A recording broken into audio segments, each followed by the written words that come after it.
Como sempre, com o José Milhazes e com o Nuno Rogério, por quem começo hoje, Nuno, para que nos digas exatamente neste dia tão sensível, não é? A véspera da passagem de um ano, como é que estamos a situação no terreno? Primeira coisa, alarme antiaéreo em toda a Ucrânia. Começou hoje de manhã, foi suspenso por volta da hora do almoço, regressou e aquilo que se pensa é que pode haver um ataque generalizado não só de mísseis russos lançados do Mar Negro, mísseis russos lançados das fronteiras, mas também lançados do Mar Cáspio, dos tais bombardeiros que costumam atacar a Ucrânia. E outros que são bombardeiros que foram outra vez vistos na chamada base de Engels, que há pouco tempo foi atacada pelos ucranianos, como represália. E, portanto, há obviamente um sinal de alarme. Mas digo isso com alguma cautela, mas também é possível que haja surpresas da parte ucraniana. Ou seja, não é impossível que a Ucrânia amanhã surpreenda a Rússia com algum tipo de atuação, sobretudo dedicado ao sul, a Berdiansk, a Mariupol. Portanto, uma situação de grande tensão. Para essa situação de grande tensão, os ucranianos têm algumas cartas. Enfim, não são, obviamente, o poder que é a Rússia, mas têm, por exemplo, este homem, o nome de código dele é Kasper, ele é um piloto de caça do MiG-29, que é um dos aviões de caça de origem ex-soviética e ex-russa, que nos aparece aqui a lançar um míssil Arar. Estes aviões foram recolocados em várias bases da Ucrânia, em sítios onde não estavam antes. A Ucrânia já pediu aos seus cidadãos para não fotografarem a recolocação destes aviões, para não se dizer onde é que elas estão, mas a verdade é que a Ucrânia está a tomar medidas para o caso de haver uma mínima provocação aérea do ponto de vista da aviação russa. Depois, a Ucrânia conseguiu uma coisa curiosa, conseguiu interferir nas estações de rádio russas da Crimeia e o Kirilo Budanov, que é o chefe dos serviços secretos militares ucranianos, lançou esta mensagem. Eu sei que não vamos conseguir ouvi-la muito bem, porque está muito baixo. Portanto, imagina, este é um condutor russo que está a guiar na Crimeia, tem aqui uma rádio russa, começa-se a ouvir o hino nacional ucraniano e a seguir o Kirilo Budanov diz a Crimeia está neste momento a ser libertada. Portanto, isto apareceu em vários dos canais de rádio da Crimeia, o que não terá sido levado muito bem pelo comando russo. Não sei se conseguimos ouvir um bocadinho. Conseguimos. Isto é o Kirilo Budanov, portanto, o homem que hoje, aliás, dá uma entrevista à Forbes ucraniana a dizer que se isto fosse um jogo de futebol, ele não toma a iniciativa, mas ele disse que se isto fosse um jogo de futebol estava 1-1 e a 20 minutos do fim. Ao contrário do que os russos achavam, que era uma goleada 3 horas depois de começar a partida, ou 3 minutos depois de começar a partida. Deixa-me ainda mostrar-te 2 elementos que me parecem importantes do ponto de vista operacional. Uma é o Sr. Prigozhin, portanto, o chefe da Wagner. Famigerado Prigozhin, temos falado dele todos os dias. É verdade. Ele, neste momento, deslocou-se a Bakhmut. Ele diz que está às portas de Bakhmut. Tem ali uma barreira de soldados que o protegem.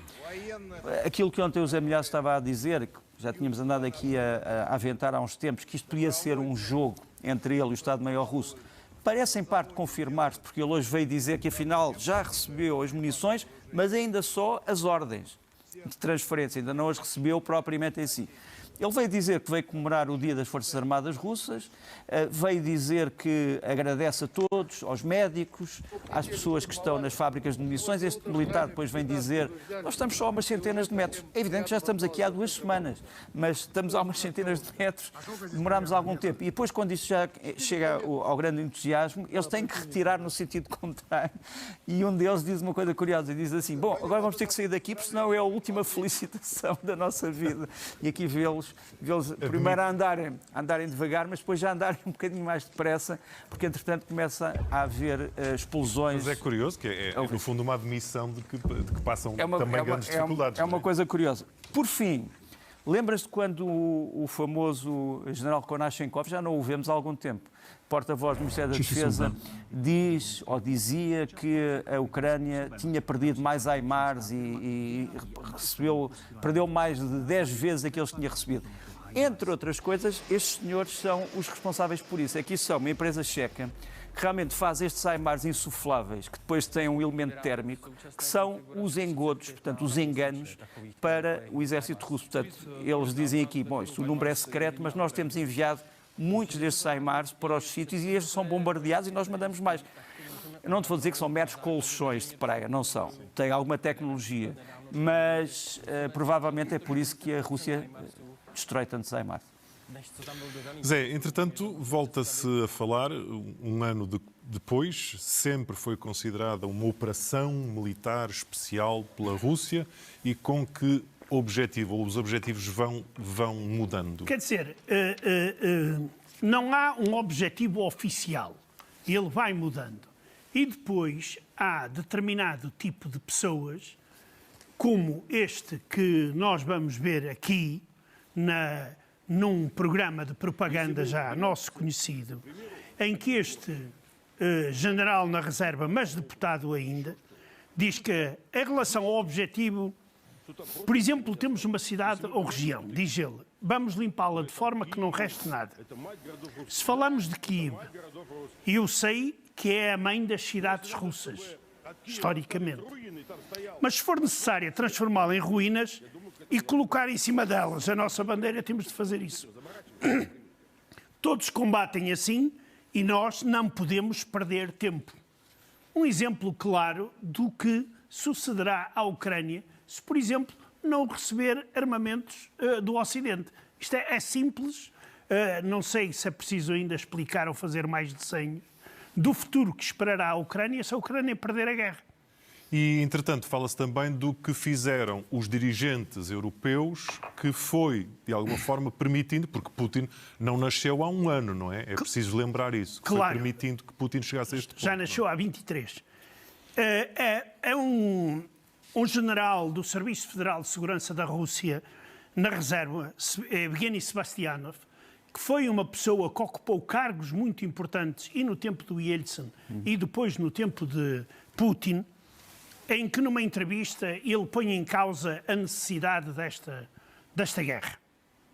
Porque diz que vejo uma tragédia, mas não vejo possibilidade nenhuma de onde é que isto vai parar. E diz que é uma desgraça colossal para os nossos povos. Colossal. E diz também uma coisa que é muito importante. É que as regiões que são afetadas pela guerra na Ucrânia são as regiões que anteriormente eram mais pró-russas e que tinham população russa. Ou seja, isto traduzindo para a linguagem normal, estão a matar o seu próprio apoio na Ucrânia. Mas há uma coisa muito, muito interessante que ele diz que, ao analisar as causas da guerra, e ele responsabiliza vários dirigentes europeus e de uma forma bastante dura. Passo a citar. É preciso reconhecer que Putin utilizou um conjunto admirável de circunstâncias quando os seus oponentes eram parvos e vendidos. Merkel, Hollande, Sarkozy, Berlusconi. E precisa. Schröder e Fillon, respectivamente antigos chanceler alemão e primeiro-ministro francês, passaram a ocupar cargos em empresas russas. Merkel esconde-se da nódoa universal, que foi a política dela em relação à Rússia. Sarkozy foi condenado nos tribunais. Berlusconi também. E ele termina assim. Trata-se de pigmeus políticos cuja estupidez era facilmente utilizável. Quer dizer, eu não vou comentar estas palavras, acho que está tudo muito claro e eu apenas subscrevo por baixo. Assinas por baixo esta declaração de que já me estás a pegar essa tosse. Enquanto vamos aqui ao Nuno Rogério, agradeço que tragam água ao José Milhazes, que ele já está sem água, isto mas assim não vai ter lá. Deixa-me só acrescentar uma pessoa a esta lista, ao Sr. Orban, primeiro-ministro húngaro, que acaba de dizer uma coisa vergonhosa que eu acho que envergonha o povo húngaro. Ele diz, esta guerra não tem nada a ver connosco, isto é uma guerra entre eslavos. Se eu fosse por essa lógica, então a Revolução Húngara de 1956, que precisamente matou muitas pessoas que disseram o Ocidente abandonou-nos, diz que não tem nada a ver com esta guerra, quer dizer, então pela mesma medida o Sr. Orban acha que foi bom o Ocidente deixar o stalinismo matar a Hungria livre. Acho lamentável, sinceramente. Eu faço parte de uma geração a quem disse muito a Revolução de 1956, várias décadas depois. E sinto também, de certa forma, pessoalmente insultado por esta afirmação. E, entretanto, Nuno, qual é o papel de Israel, de que já não falamos há algum tempo? Aparentemente estão a rever, apesar do Sr. Netanyahu ter fama de ter boas relações com Putin, estarão a rever a sua posição em relação ao fornecimento de armas à Ucrânia, e por uma razão. Houve uma delegação do Knesset, portanto do Parlamento ucraniano, do Parlamento israelita, que foi visitar Kiev. Eles fizeram, entre outras coisas, uma vistoria aos drones de origem iraniana, o Shahed, que nos aparece ali à direita, e o Ababil, que nos aparece à esquerda. Verificaram que realmente são drones iranianos e eles dizem, se o Irão continua nesta escalada, nós vamos provavelmente aconselhar o nosso governo a fornecer o sistema que vamos ver a seguir, o chamado sistema da Funda de David, ou Kelad David, que é um sistema antimíssil que protege hoje grande parte do território israelita. É um sistema que tem várias funções, pode, por exemplo, distinguir entre um míssil falso e o míssil que tem uma ogiva verdadeira. É um míssil especialmente inteligente e talvez o mais avançado do mundo. E eu digo-te uma coisa, se a Ucrânia receber este sistema, a Ucrânia tem pelo menos a cidade onde este sistema for instalado protegida quase a 100% de ataques aéreos. Na Rússia, pelo menos descobriste um comunista que faz oposição a Putin. É verdade. Por incrível que pareça, mas temos que lhe prestar homenagem porque faz de uma forma muito original. Ou seja, ele aparece com um esparguete... Mas que nos vais explicar ao pormenor, não é? Aparece com um esparguete nas orelhas a ouvir a mensagem do Presidente e a fazer assim com a cabeça. Ora, a pendurar esparguete nas orelhas é uma expressão russa de dizer que está a contar tretas ou está a impingir mentiras. É o que ele quer dizer. E então, ele diz que ele foi recomendado, ou seja, obrigado a ver pela direção regional do partido, e ele é deputado de uma região, um deputado regional. E então, ele comentou as críticas com humor. Ele disse, apoio completamente, estou completamente de acordo, excelente discurso, nos últimos 23 anos não ouvi nada assim. Agradavelmente surpreendido. A única coisa que se pode dizer perante a coragem deste homem, possivelmente vai ser expulso do PCP, do Partido Comunista da Rússia, queria dizer eu, que afinal na Rússia ainda restam poucos, mas comunistas com coragem, coisa rara, não só na Rússia, mas também no nosso país. Um ano passa amanhã, Nuno. Na altura, lembro-me que estivemos aqui a comentar, todos, ninguém se percebia, a começar pelas tropas no terreno, pelos dirigentes políticos, quanto tempo é que isto poderia durar, e agora começa-se a fazer um pouco a lembrança, a história desse primeiro dia. O que é que vamos sabendo? Olha, hoje trago-te dois elementos dessa memória. Primeiro, há um ano, quem é que defendeu Kiev? Uma, entre outros, infantaria, etc., mas esta brigada de obuses autopropulsados, os chamados Pion, os 2 S7, isto eram armas, são armas muito pesadas, muito potentes, são obuses de 203 milímetros, portanto, bastante superiores aos obuses comuns. Eles estavam em armazém, portanto, os ucranianos pensavam livrar-se disto porque era material que eles consideravam velho, tiveram que os retirar em 2014. Este material começou outra vez a ser usado. Cada um destes obuses tem cerca de 50 toneladas. Não estavam em Kiev, portanto, eles tinham só 12 destes obuses. Tiveram que os trazer de um outro sítio do país pela autoestrada para defender Kiev. E a verdade é que foram estes obuses que destruíram a famosa coluna infernal. Lembras-te da tal coluna que primeiro tinha 5 km, depois 15 km, depois 50 km, que está ela destruída. Há uma piada, enfim, piada.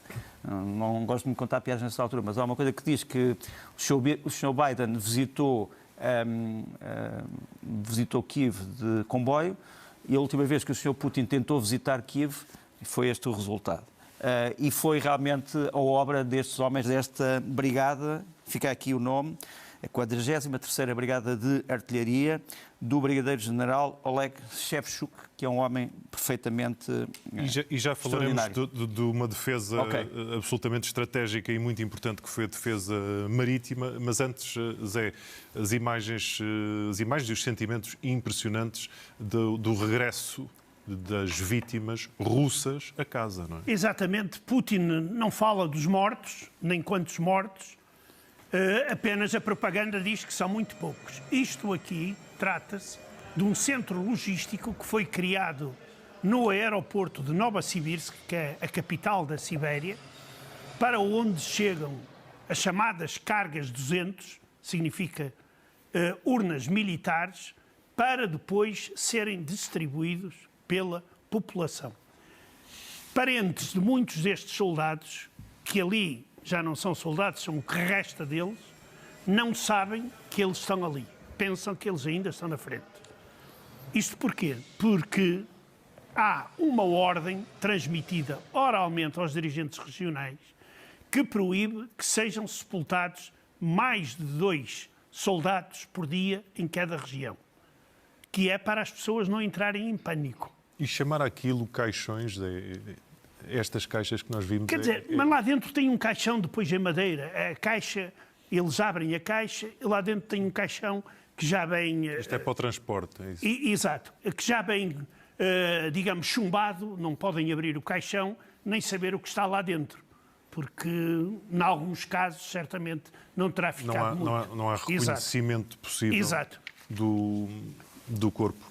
Nuno, falemos então das operações marítimas que se revelaram também absolutamente vitais, não foi? Sim, antes de mostrarmos o vídeo, só para dizer, portanto, digamos, a Ucrânia teve 2 destinos no mar.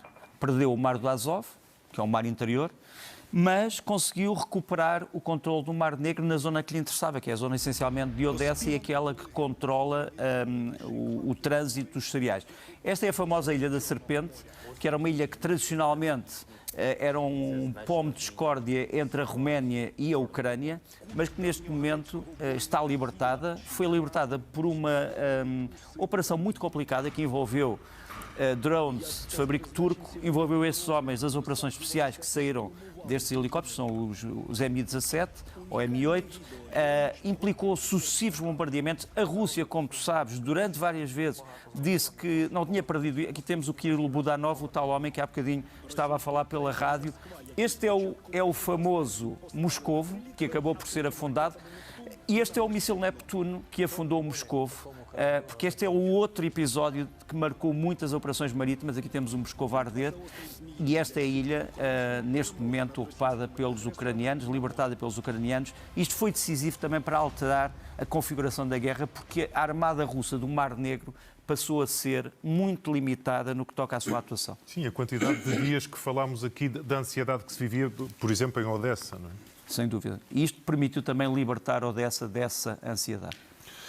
Zé, falemos agora de algo que, se não fosse tão triste, daria para rir, que é onde se fala de charcutaria, não é? É verdade. Aquilo, as prendas que alguns dirigentes locais, como por exemplo o presidente da Câmara de Vladivostok, decide oferecer às viúvas dos que morreram, que é mortadela, salsichas, mas estes sem-vergonha puseram a notícia que cá está um certificado para as viúvas receberem lá alguma coisa. Este sem-vergonha, como este Presidente da Câmara, publicou a notícia nas redes sociais a anunciar, quer dizer, mas a reação foi tão má, que o homem acabou por ter que a retirar. E isto aqui é sistematicamente, por exemplo, na Carélia, que é no norte da Rússia, que é eles... Roubada à Finlândia. Sim, à Finlândia. A família dos soldados receberam máquinas de barbear e espuma de barbear. Quer dizer... Não. Há pouco eras tu que não tinhas comentários e eu também não... Nem sei o que dizer disso. Eu também não sei o que dizer. Quer dizer, isto é uma falta de vergonha... E um desumanismo, uma desumanidade total. Não se percebe bem qual é o critério, porque noutros casos são casacos de peles. Que depois são retirados. Depois são retirados. Quer dizer, já vimos... Depois de fazerem um vídeo, não é? Exato, Depois de fazerem exato. o vídeo. Depois de fazerem um vídeo. É impressionante, porque é uma indústria, a indústria das condolências russa é uma coisa perfeitamente tenebrosa. Mas Eu diria até macabra. macabra e completamente amadora aos nossos olhos que estamos habituados Eu hoje estive com um amigo meu russo que disse campanhas de assim, marketing. nós não nos preocupamos com a nossa imagem pública. Claro, é verdade. Ai, acreditamos. É verdade. Acreditamos que sim. O que nos leva, Zé, a uma anedota. Isto aqui há uma coisa que deve ser dito antes, porque o Nuno disse que isto não é tempo de anedotas. Mas como na Rússia existe uma ditadura feroz, a única forma de exprimir alguma oposição é contando anedotas. Sempre foi assim na Rússia. Sempre foi assim. Na União Soviética, pá. E há um povo particularmente dedicado a essa tarefa, que são os judeus. Esta anedota, por acaso, é atribuída à chamada Rádio Arménia, que era uma das fontes das anedotas soviéticas. E então um ouvinte pergunta ao locutor da Rádio Arménia: será possível pôr 200 mil espectadores num estádio, e vocês vejam os pedaços, as cadeiras vazias, num estádio cuja lotação máxima é de 81 mil pessoas? A resposta é possível, mas se for Putin a discursar. Sim, está tudo dito. E nem sequer estava o estádio cheio, que se estivesse eram 80 e tal mil pessoas, mas ele anunciou, como ouvimos, a julgar pela... A história do humor, antes de eu pôr este vídeo, mas a história do humor é uma coisa impressionante. A minha primeira visita à União Soviética, portanto, no fim dos anos 80, explicaram-me 3 coisas que eu não sabia. Que era, por exemplo, se alguém numa sala fizesse assim, o que é que queria dizer? Queria dizer que estavam a ser escutados, porque geralmente havia microfones nos candeeiros. Pronto. A segunda era isto. O que é que era isto? Isto eram anedotas sobre o Brezhnev. O Brezhnev tinha sobrancelhas assim, portanto, quando queria referir, fazia assim. A terceira não pode ser aqui, porque é um bocado ordinária, mas pronto.